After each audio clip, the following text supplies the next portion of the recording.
جنگ کا آغاز اسرائیل نے مسجد الاقصی پر حملہ کر کے کیا۔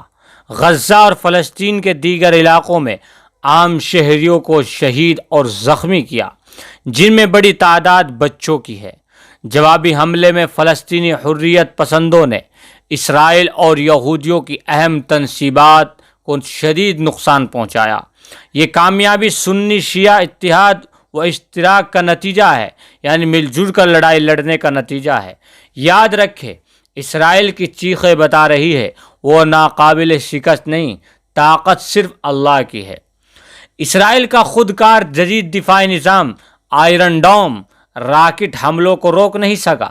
فلسطینی حریت پسندوں کی جانب سے 48 گھنٹوں میں 1000 راکٹ فائر ہوئے۔ 400 راکٹ مطلوبہ اہداف پر پہنچے، یعنی جہاں کا انہوں نے ہدف لیا تھا۔ اور اسرائیلی کا نقصان کیا ہوا، یہ ہم بات کو بتاتے ہیں۔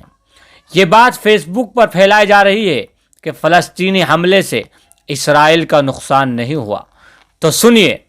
ابابیلوں کے کنکروں سے اسرائیل اور متحدہ عرب امارات کے بنائے ہوئے قائم کردہ 80 کروڑ ڈالر کی آئل ریفائنری تباہ ہوئی۔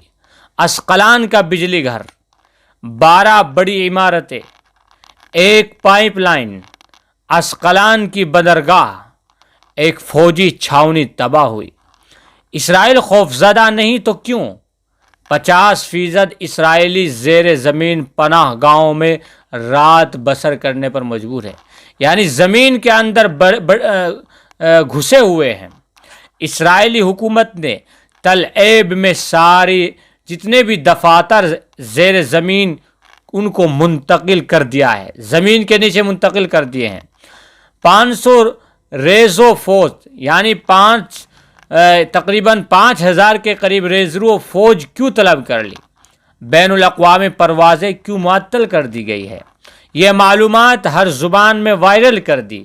یاد رکھے، دجالی میڈیا آپ کو حقائق بتانے کے بجائے یہودیوں کی ترجمانی کرے گا، ان کا نقصان کو چھپائے گا۔ آپ اسے سوشل میڈیا کے ذریعے شکست دے۔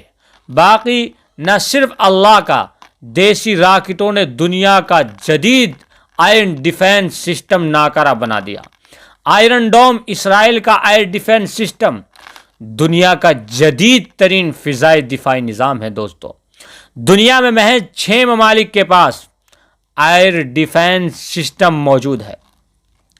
یہ کتنی بڑی طاقت ہے!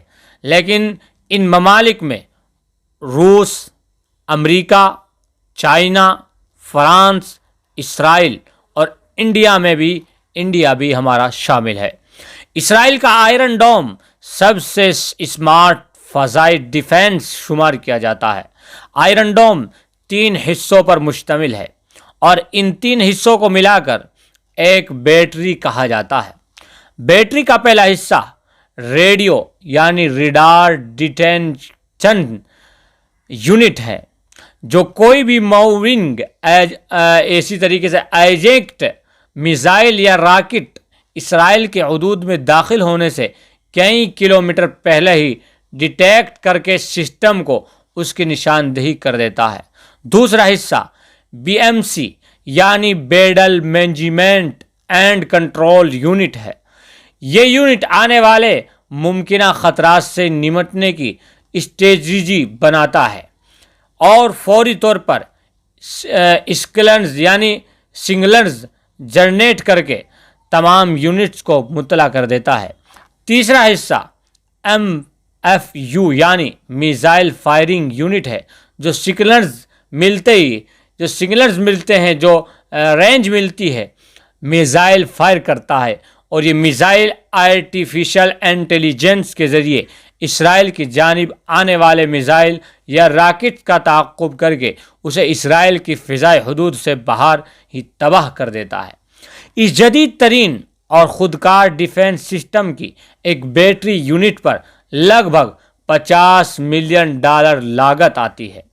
آئرن ڈوم میں استعمال ہونے والے میزائل بیٹ اور موشن ڈیٹیکٹر سینسرز کے ساتھ ساتھ میٹل ڈیٹیکٹرز اور فضا میں اپنا رخ تبدیل کرنے کی صلاحیت کے حامل جدید ترین خودکار میزائل ہیں۔ میں آپ کو بتاتا ہوں، اس ایک میزائل کی قیمت 40 سے 60 ہزار امریکی ڈالر ہے۔ اسرائیل نے ایسی 10 بیٹریز ڈپلائی کر رکھی ہے جس کے بعد اسرائیل کا ایئر ڈیفنس سسٹم ناقابل تسخیر ہو جاتا ہے، ختم ہو جاتا ہے۔ اسرائیل نے 1 فروری 2021 کو اپنے موسٹ ایڈیڈنٹ آئرن ڈوم کی کامیاب تجربات کی، جس کا واضح طور پر مطلب یہی ہے کہ اسرائیل موجودہ صورتحال کو پہلے ہی سے پلان کر چکا تھا۔ مگر اس سب کے برعکس حماس کے پاس دیسی ساختہ راکٹس ہیں جو کہ انتہائی محدود رینج تک مار کر سکتے ہیں۔ یہ راکٹ مقامی سطح پر خفیہ ورکشاپس میں لوہے کے پائپ کاٹ کر تیار کیے جاتے ہیں۔ اور میں آپ کو اگلی بات بتاتا ہوں، جن کا ماڈل کم از کم بھی 45 سال پرانا ہے، مگر گزشتہ رات حماس کے ان دیسی راکٹوں نے دنیا کا جدید ترین ایئر ڈیفنس سسٹم ناکارہ بنا دیا۔ حماس نے آئرن ڈوم کو توڑنے کے لیے بہت سادہ سی ٹیکنیک استعمال کی۔ حماس نے ایک ساتھ سینکڑوں میزائل مختلف ڈائریکشنز میں فائر کر دیے، جس سے آئرن ڈوم کی آرٹیفیشل انٹیلیجنس بریج ہو گئی اور 13 کے قریب میزائل آئرن ڈوم کو ڈاج کر کے اسرائیلی شہروں میں جا گرے۔ ان راکٹوں نے اسرائیل میں تباہ مچا دی، جس کے بعد پوری دنیا میں آئرن ڈوم موضوع بحث بن گیا۔ دوستو، میں آپ کو بتاتا ہوں، حماس کے اس کامیاب حملے نے تمام عالمی طاقتوں کے دفاعی نظام پر سوالیہ نشان کھڑے کرتے ہیں۔ دوستو، یہ تھی کچھ اسرائیل کی ظالمانہ حرکت اور کچھ ظالم کے سامنے منہ توڑ جواب دیے جانے والے حماس کی طاقت۔ بات یہی ہے کہ جب صرف طاقت اس کی کسی کے ساتھ اوپر والے کی ہوتی ہے، کوئی بھی آئرن ڈیفنس جو سسٹمز ہیں، کوئی بھی کتنا بڑا طاقتور سسٹم ہے اور وہ اس کے سامنے ختم ہو جاتا ہے۔